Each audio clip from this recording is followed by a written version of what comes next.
So for me, history is about telling stories. I'm not really interested in kings and queens and wars and politics. I am interested in Jane blogs from 1880, and I find those people so much more interesting than kings and queens. Hi, my name is Norina Shopland, and I'm an author historian specialising in the history of sexual orientation and gender identity, and with a particular emphasis on Welsh LGBT+ history. And today we're going to look at some fascinating aspects of Swansea's LGBT+ history.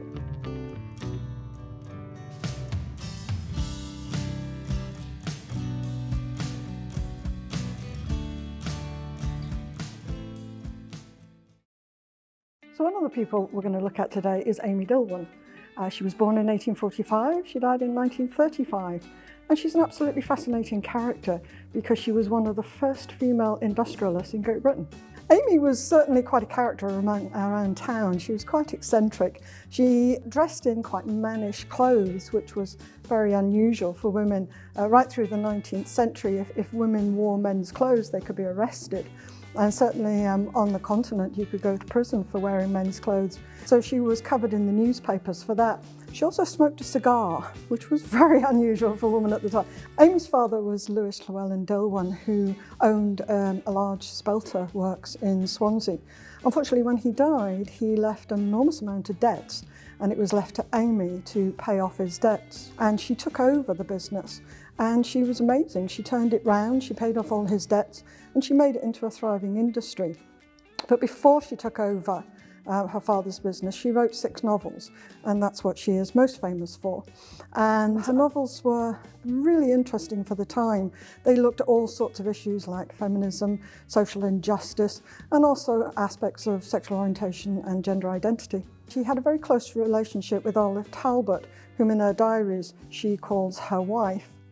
And so today we can regard Amy as having a lesbian relationship in more or less in the way that we understand it today. At the turn of the century, Amy joined the National Union of Women's Suffrage Societies, and she was one of the earliest members to join the suffrage movement in Wales. But of course, she had been working on social inequalities for a long time before that.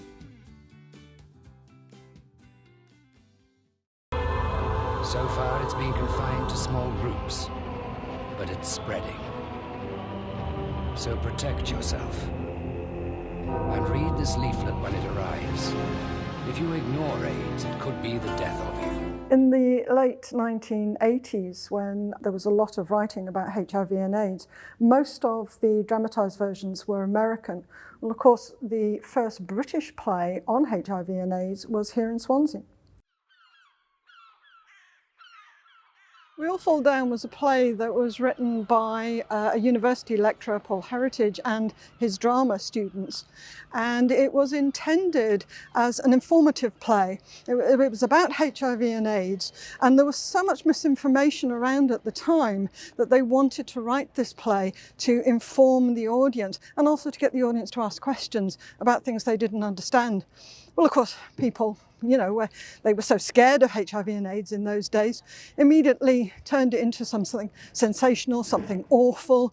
Cleaners were afraid of cleaning the toilets in case they got AIDS. I'm pleased to say, after much back and throwing and arguing, it did go ahead, and it had good reviews.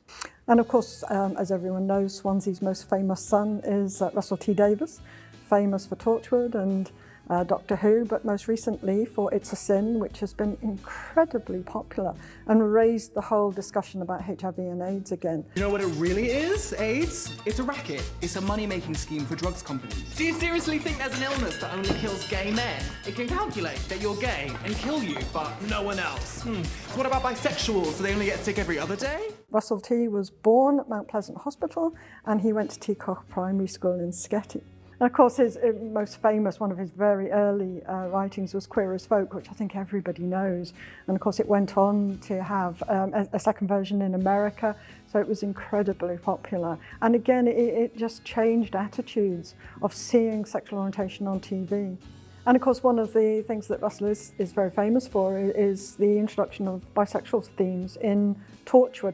Of course, up until that time, there hadn't been a lot of coverage of bisexuality. It's unfortunately one of those sexual orientations that get left behind all the time.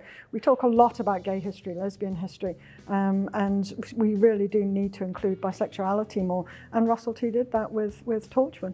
One of the interesting things about Russell is he defines himself as a gay writer, not as a writer, a gay writer, because he does specialise in writing about sexual orientation, gender identity, and there are very few writers who actually say that they're actually a gay writer as opposed to an author or writer.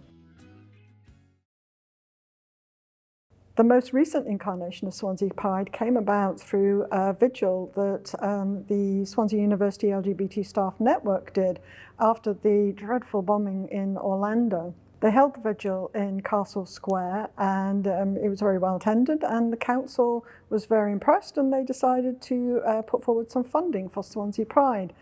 Because the new Pride was formed in 2017 and the council pledged £10,000 to support it.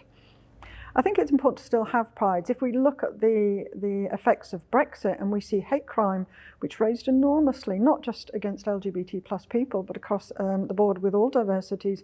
And so therefore we do need these safe spaces. We need the opportunity to come together. So you go to Pride and you see all these stalls, you can get enormous amount of information. And I think that's vitally important.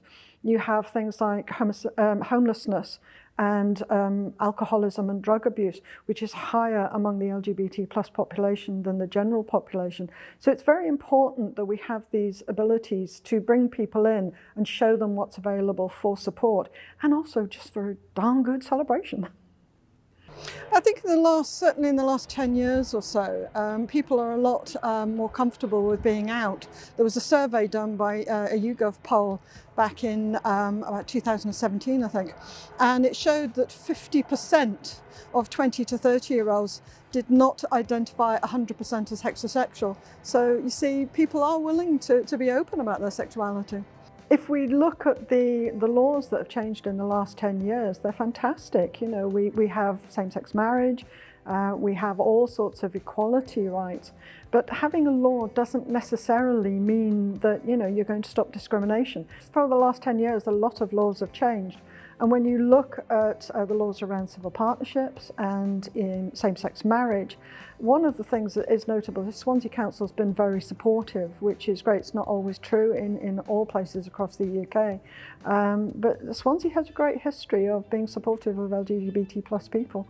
And people ask me, what's my greatest ambition? And my greatest ambition is to be out of work. I'm really looking forward to the time when we don't have to, we can celebrate each other. We can celebrate humanity. We don't have to separate off because people are not discriminated against anymore.